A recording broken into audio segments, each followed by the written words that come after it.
Hello, the League of Women Voters of Cape Ann is pleased to bring you two 15-minute interviews with the candidates for Ward 2 City Council. The League is a nonpartisan organization that encourages the informed and active participation of citizens in government.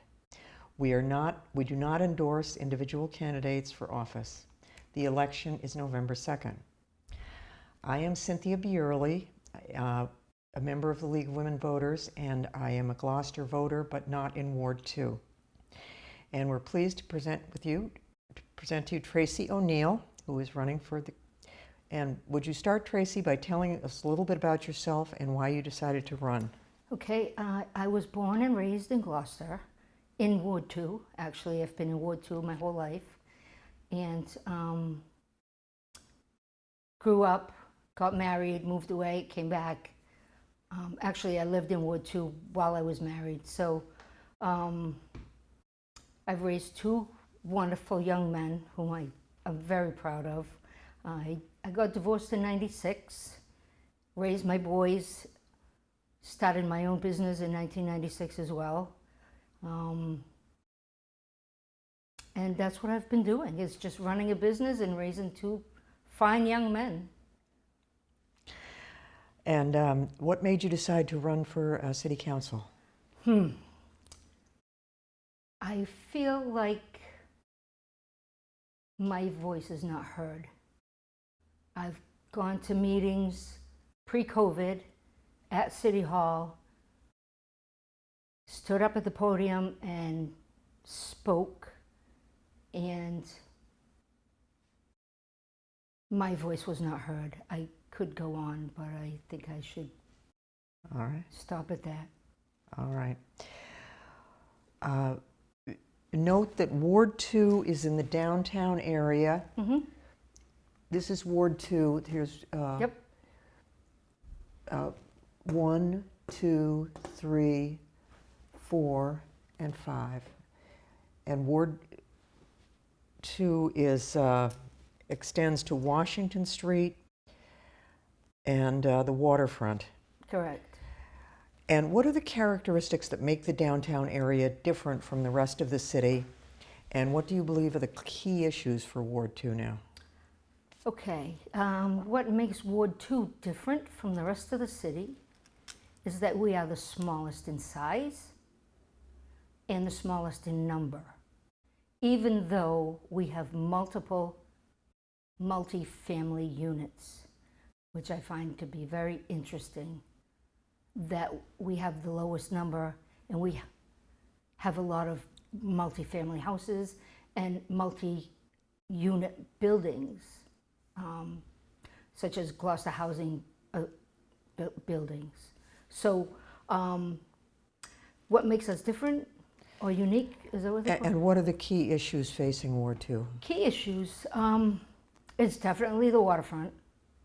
I-4C2, everybody wants a piece of that. Everybody wants it. Which when I didn't realize that, but that's okay. I'm in it for the long haul. The waterfront is definitely a key issue. Mm-hmm. Who's gonna, fill that space at I-4C2, if it's gonna be marine industrial, if it's gonna be something else. So that's one of the key issues, is the waterfront for sure. Housing, a lot of seniors are worried about that. And I read something that said 58% of Gloucester residents by the year 2030 will be age 60 and over. So that's a key issue. Mm-hmm. Speaking to the people in my ward,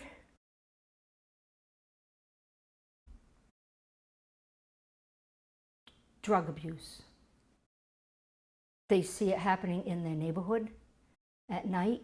There's 3 different places that I could name right now where people are doing drugs in my ward at night. So drug abuse. Police presence would be nice, or more police presence, I should say, sorry. And sidewalks and roads. I live on Friend Street. I'm the 4th house up on the left. on the corner on a hill, and there's a tree right in front of my gate, so I can't see cars coming down the hill, and they drive right up over my sidewalk. I have pictures of tire tracks in the snow, which I did show to City Council at one point, and they shrugged it off, like, and my ward councilor shrugged it off. And honestly, that's one of the big reasons why I'm running, is I've walked the neighborhood to get my steps in, to get my hills in, Mount Vernon Street, Perkins Street, Sadler Street, even Webster Street, beyond where they're going to put the new school. Where they're going to put the new school, they have sidewalks, but beyond that, where the Gloucester Fraternity Club is, there's no sidewalks. And it goes right up to Sadler and Mount Vernon, Perkins, Green Street. A lot of people in my ward, people that I talk to who live on Green Street, they're complaining that they don't have a sidewalk. How would you determine what it is your constituents want, and how will you make yourself available to them? Okay. Most of the people that I've talked to in the neighborhood, in my ward, complain about sidewalks, complain that they don't have a sidewalk, or that cars park on the sidewalk and that the sidewalks are crumbled.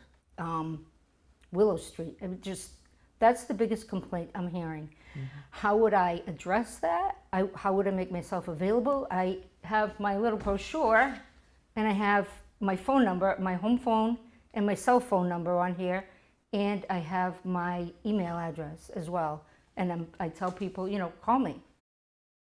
I will call you back. Okay. The next question is about climate change and ocean rise. What priority do you place on climate change and ocean rise, and what steps should the city take in the next 2 years?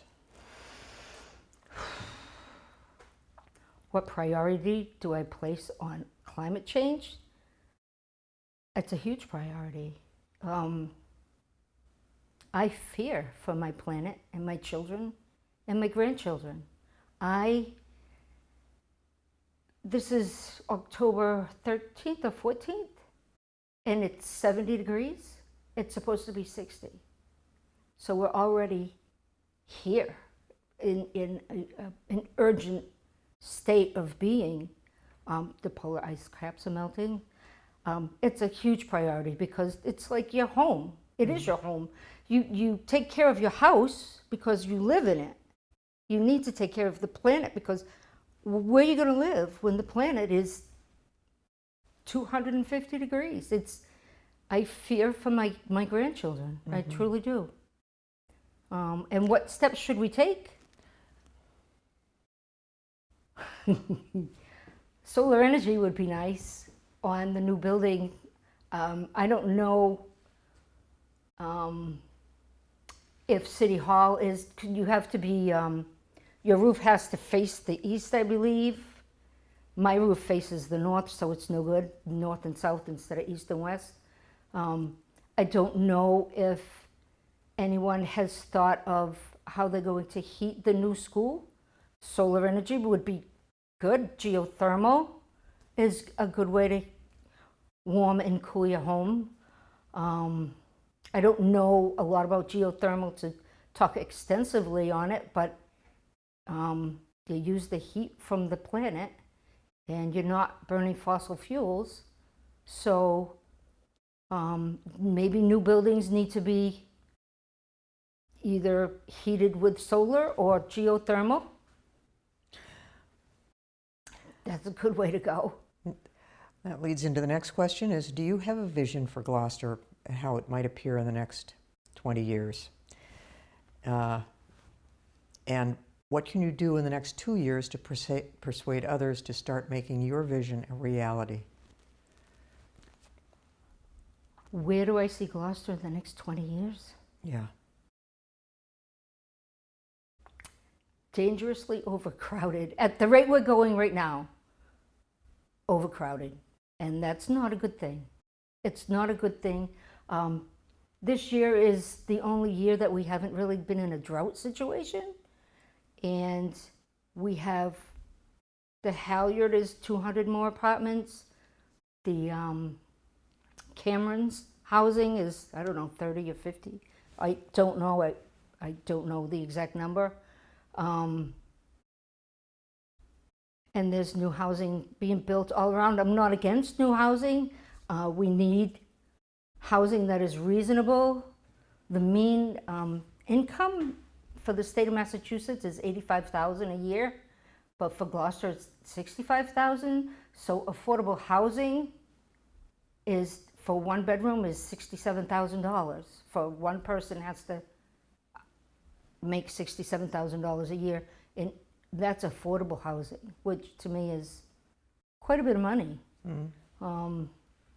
So how do I get others to see my point of view?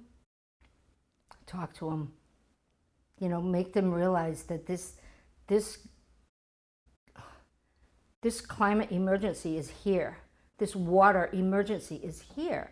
This is the first year we haven't been in a drought. So, and it's kind of scary. Sometimes the needs of the ward conflict with the needs of the city as a whole. How would you work with the mayor and the rest of the council to accomplish your goals? That's a good question. That's a very good question. Talk to them individually and listen to what they have to say. Ask them to listen to what I have to say. Talk. You know, make an appointment. Can we sit down and talk? Talk to them one by one. Talk to them one by one. Just let them know what my ward needs. Because I don't think they know. Because I don't think anyone's telling them that we don't have sidewalks on Mount Vernon Street. You know? Talk to them one by one and then as a whole, and hopefully they'll see my way, my point of view. Hopefully, you know, you just have to work with people. They're just people. And now it's time for the candidate to make a final 1-minute statement. We're talking to Tracy O'Neil, who is a candidate for City Council for Ward 2, which is downtown Gloucester. So if you'd like to make a statement, Tracy. Okay, thank you.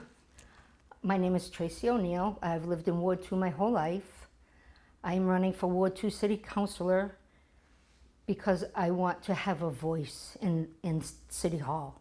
I feel like I have not been heard, and talking with people in the neighborhood in my ward, they feel the same way. We talk till we're blue in the face, and it falls on deaf ears. If you vote for me in Ward 2, I will hear you.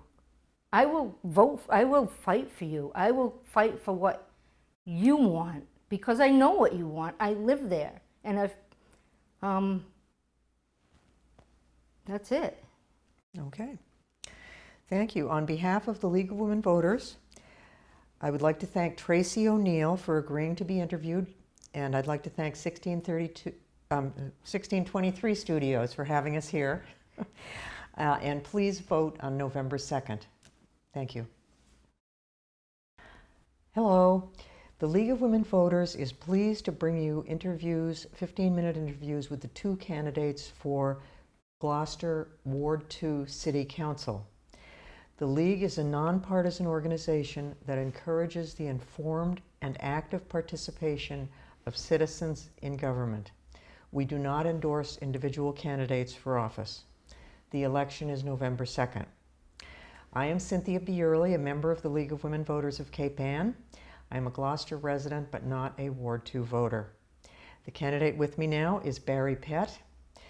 And let's start by asking you to tell us a little bit about yourself and what you have accomplished so far as the incumbent Ward 2 councillor. I am a lifelong Gloucester resident, other than my time in college and away in the military. I'm a veteran. I am the incumbent, councillor. And as you asked, what I have done, one of the most gratifying things is in Ward 2, which is far and away the most diverse ward in the entire city in many ways, is I worked with other councilors in the city and then our state legislative delegation to help our seasonal liquor license holders, both restaurant, bars or whatever, and retail establishments, say like the Cave that sells, say wine and cheese or something like that, or the pasta shop, etc. And we were able to get that extended the 1 year during the pandemic through, and it really helped those businesses getting through the pandemic. And I'm taking a lot of pride in being able to help the businesses survive through the pandemic. I can't do much, personally for the individuals, but very happy about being able to help businesses continue to stay open or hopefully thrive. You mentioned that Ward 2 is the most diverse ward in the city, and Ward 2 is downtown Gloucester and extending from Washington Street down to the waterfront. And what is it that makes it unique and different from the rest of the city? And what do you think are the key issues for Ward 2? What makes it, as I said, the most diverse is that it covers the waterfront from GMGI building all the way down into the fort around past the hotel, Beauport Hotel. It covers some of the residential in our most densely populated residential neighborhoods, Portuguese Hill, the area around Burnham's Field, the downtown area, the historic, around Main Street and Middle Street areas, etc., where you have businesses maybe on the first floors and on the second floors. The ward is home to a large percentage of our retail business and restaurant business in town. It's also the home of our city government, our cultural center, such things as the library, the Cape Ann Museum, the Sargent House Museum, Maritime Gloucester, those types of facilities. And it's the heart of most of our religious institutions also are downtown. So there's, there is a tremendous number of things, and there's still there's schools. There are different things like Burnham's Field, different things like that.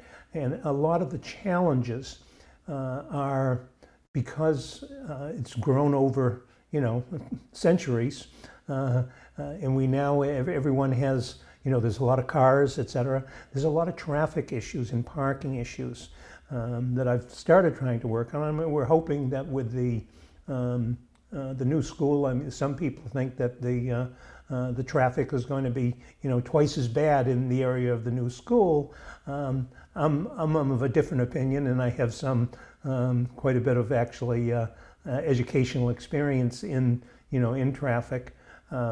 I think that because the school itself is going to have much improved traffic access for parents that now bring their kids to school in the buses and all of that, that part of it won't be the problem. The problem is the whole ward itself. People don't have, there's not enough room for parking. People have issues where people say park on the sidewalks, or they even my opponent here in the race, Tracy O'Neil, had a picture of someone that had actually driven up. She was coming out of her house, driven up over the sidewalk because they had to get around past someone, and etc. So that's a big problem, and I'd like to be able to see us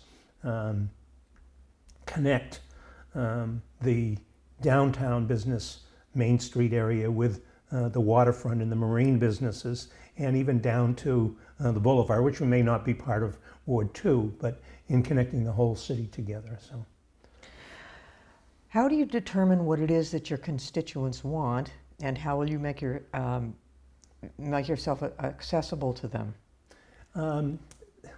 I guess there's no way to know what the constituents would want. But and again, as I said, it's the most, I think, far and away the most diverse ward in the city. So there are all different factions of demographics of the people that are there. But I have a phone. My number's right on the city website.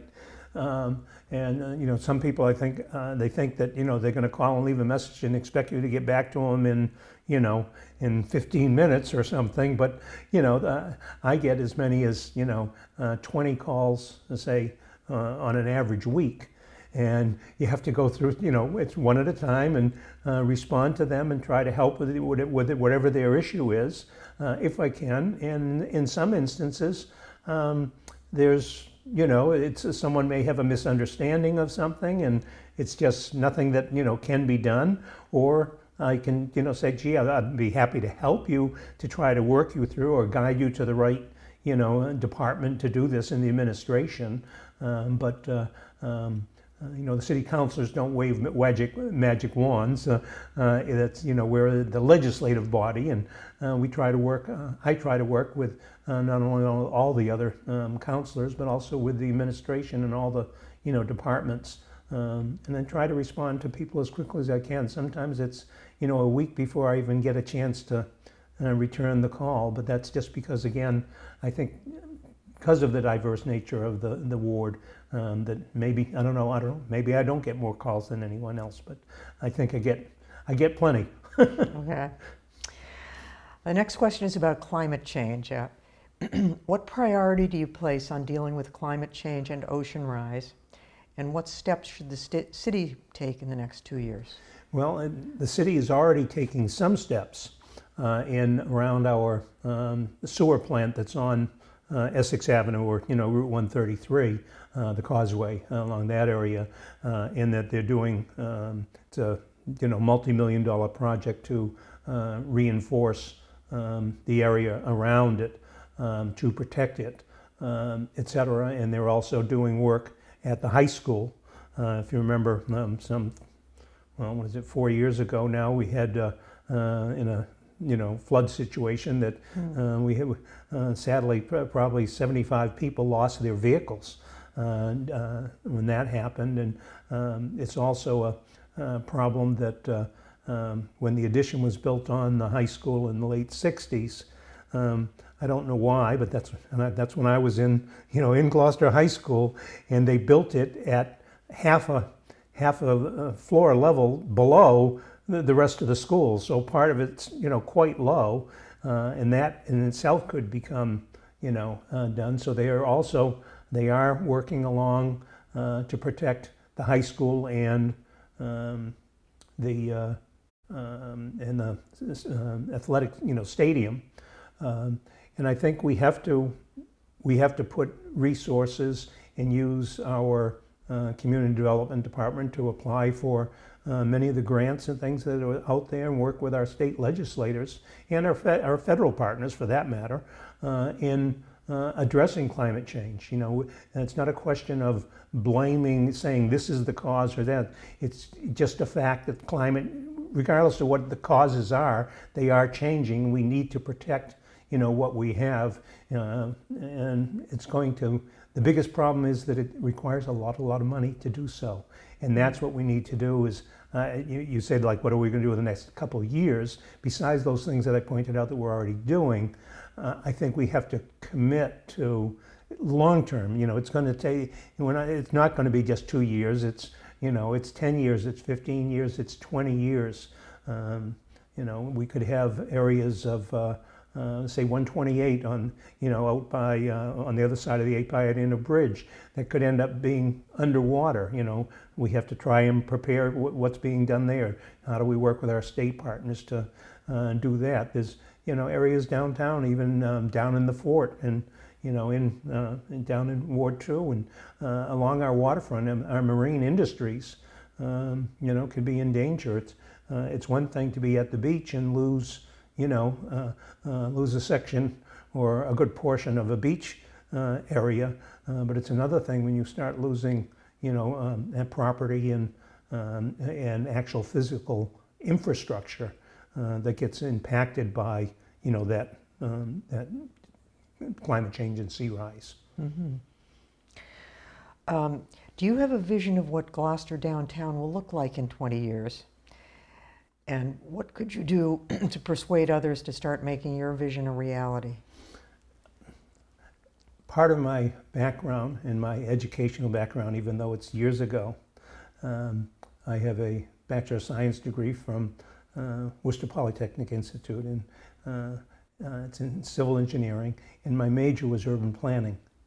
And so that's one of the things that, you know, I have looked at over all the years, and I have a lot of ideas. And as I had mentioned briefly, I would love to be able to see, in order for our downtown to be able to thrive at the same time that we have, say, you know, Gloucester Crossing and the commercial developments up there, but to have the downtown thrive, I would like to be able to work on connecting, you know, what in whatever means that ends up being, the Main Street area and up above the, say, the Middle Street area where our, you know, the government and cultural institutions are. Connect them down with, you know, Rogers Street and the marine waterfront, and you know, we've done tremendous things at the harbor master's office to improve things for visiting boaters, you know, to come in, and there's facilities for them now. I'd like to connect all of that, and then, like I said, to also connect, you know, we have phenomenal. A gem in Stacy Boulevard, and we have spent money on you know, on redoing so far on one side of the on the West Gloucester side of the bridge, you know, totally redoing the seawall and working on that. But look at the work you know, the generous gardeners have done. And it's just absolutely beautiful, and I'd love to be able to connect that, you know, the fisherman statue, the fisherman's wives statue, everything else that's there on the boulevard with, again, with downtown. You come down to the end of, by the tavern, and then suddenly it comes to an end, and, you know, there's nothing until you're down in town. Yeah. And I think, you know, my vision would be to figure out how to connect these things, you know, for the future. Okay, and now it's time for the candidate to make a 1-minute final statement. Again, I am the incumbent. I'm a veteran. I have lived my entire life here in Gloucester. I'm interested in continuing to work with downtown issues as well as issues such as traffic and parking throughout the ward. I'm interested in financial stability for the city, and I'm interested in connecting, as I said, the Main Street business area with the marine waterfront and the boulevard, connecting it all together and working, most importantly, working with not only all the other city councilors, but working with our whoever, you know, our administration is in all the departments. And I take pride in working well with all those departments, and I'd like to be able to ask people to vote for me, allow me to continue to do that. Thank you. We've been talking with Barry Pett, who is a candidate for Ward 2 City Councilor, for which he is the incumbent. And on behalf of the League of Women Voters, I'd like to thank Barry Pett and to 1623 Studios for filming this for us. And please vote on November 2nd. Thank you. Thank you.